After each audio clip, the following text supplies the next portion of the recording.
Good afternoon. I'm Alison Clarkson, and I have the honor of serving the Windsor County District as one of your 3 state senators. I'm joined in the Senate chamber with Joe Major and Becca White, and the 3 of us represent the largest county in the state of Vermont, Windsor County, which is 977 square miles. And we also get the honor of representing Thetford and Pittsfield. Today, I would just like to talk about where we are in this unusual moment in history as a member of the Vermont legislature and as a citizen of the United States in April of 2025. Normally at this time of year, we would be engrossed completely in the work of the legislature, in the work of the state, reviewing House bills that will have come to us, as we have had, the bills that will have come to us from the House, reviewing those, getting them ready to either act on or not, and sending them back to the House. We have finished crossover, so we're in the sort of last third of the legislative session. But with the upheaval in Washington and the dysfunction of the federal government, we find ourselves being sucked into much more than just the Vermont state business as usual. We are, for any one of you who think that Vermont is immune to what's going on in Washington, think again. We are deeply engrossed in the dysfunction of Washington at this moment. From the moment one of my neighbors called me in January to say, I've just been fired from USAID, to our national park concerns about our employees, to our federal budget, to our state budget. A third of our state budget is federal money, and we're looking with real angst at what's happening as that federal budget gets developed. To the fact that just this last week, 2 Windsor County residents have been detained by ICE. We have students, international students at the law school and at all the colleges and universities around us who are having their study visas revoked. We are having our research, the incredibly important scientific research, being interrupted by the pulling of grants. So we are at a moment where the federal choices are impacting our lives, not just in Windsor County, but in Vermont. And we are so in addition to our work in the legislature, we are also having to turn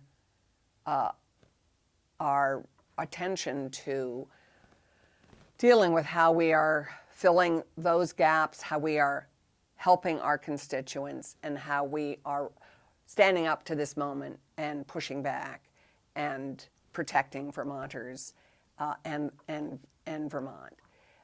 It is a really unusual and challenging moment, one that I've never experienced in the 21 years that I've served in the legislature, and one that I hope we all manage to navigate with some degree of grace and resiliency.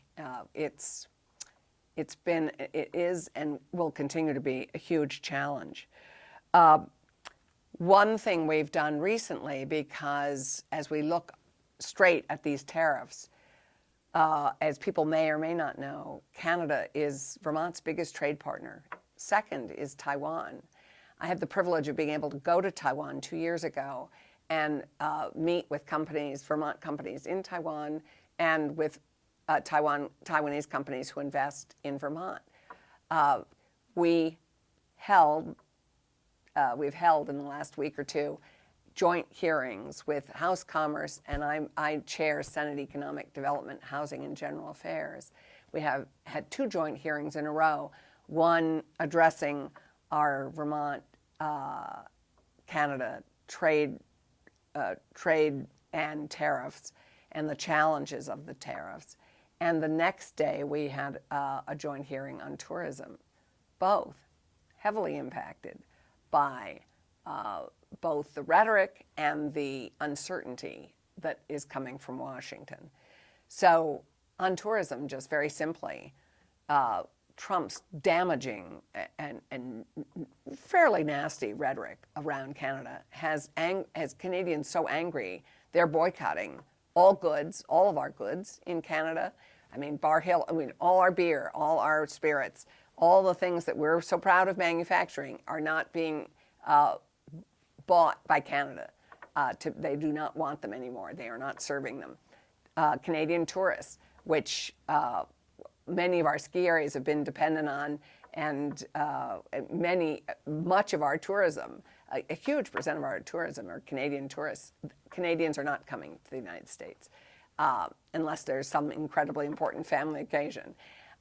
This divide is brutal because we share the interdependency between Vermont and Canada is unbelievable. Many of you your parents are French Canadian, or you have your mother or your father is French Canadian, or you have family or siblings in Canada, and so the challenge is familial, it's cultural, and it's heavily economic. At our joint hearing last week, we heard both from Canadian companies and Vermont companies about how devastating this inability to go back and forth as we create goods is going to be for us. While there is sort of a pause on the bigger tariffs, we still have a 10% tariff on all things Canadian, and we have a 25% tariff on aluminum and steel. This is brutal for our housing crisis and tough for our beer industry. What do you think they put their beer in? They put it in aluminum cans. So we heard a whole range of businesses. For example, Red Hen Bakery, bread and baked goods that we all have come to love and treasure. They source a lot of their grain in Quebec. Many of our ski companies have component parts and manufacture a lot in Canada, up in the eastern provinces. Our maple syrup industry, our equipment is, most of it's manufactured in Canada, and a lot of our bottled goods and the plastic and bottles come from China. We heard from a water bottle manufacturer who sources all their materials in China. So we are facing an increase in costs that we haven't seen probably since the war, and if not greater. But the interdependency, I think what I came away with was really a renewed appreciation of the interdependency of our economy with Canada, and how much goodwill is needed to maintain that. Most of our logs are milled in Canada. They go back and forth. They milled fine goods, finished goods, back and forth. Our housing crisis here in Vermont is going to be heavily impacted by both the tariffs in China and the cross-border challenge we face with Canada. Because we have almost no sawmills left here in Vermont, and so we are really being stuck between a rock and a hard place. What was already increasingly expensive to build housing is now is going to be astronomically more expensive.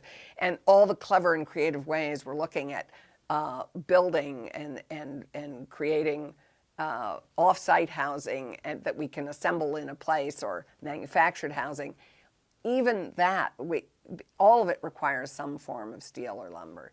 And so it's all going to be impacted, in addition, obviously, to our workforce challenges. But it's just been a very sobering time, and one I hope you'll all appreciate as we navigate till the end, whenever that is the end of our session. We are in the process of making decisions about what we're appropriating in our state budget, with a third of our state budget being federal money. If more of that is pulled, as we're expecting Medicaid to be cut, we already know LIHEAP, our low-income heating assistance, our SNAP, our Three Squares, many of the programs that assist Vermonters, our Meals on Wheels, they're all HUD, the housing vouchers. So much is threatened at the moment. And if the funding for Medicaid in particular, but if the funding for all those additional programs is cut, we will have just appropriated a budget and voted on a budget that we may not be able to support anymore. We may have to come back in September and October to rethink our entire budget and figure out how we can afford to help the Vermonters most in need. And sadly, this will come probably at the expense of some of the property tax savings that we have been hoping to pass on this year. We've been hoping to take some of our savings and resources to buy down the tax rate for this year while we work on transforming our education system and our education funding mechanism. And that may not be possible come September or October. We may have to claw back that money in those reserves so that we can actually afford to provide fuel assistance for Vermonters and food for Vermonters. So I'm here today in the WCTV studios. Really, it's a tough moment for Vermont and for Vermonters as we figure out how we ride the tide of the challenges that our federal government has presented to us. I have been in the legislature 21 years. The federal government has always been there as a partner to help save us in tough moments. I've been there for the recession, been there for Irene, and through the flooding in 2023-24. Never has the government been working against us. And now we find the federal government no longer our partner, but our adversary. And this is really a tough moment for Vermont. Thank you.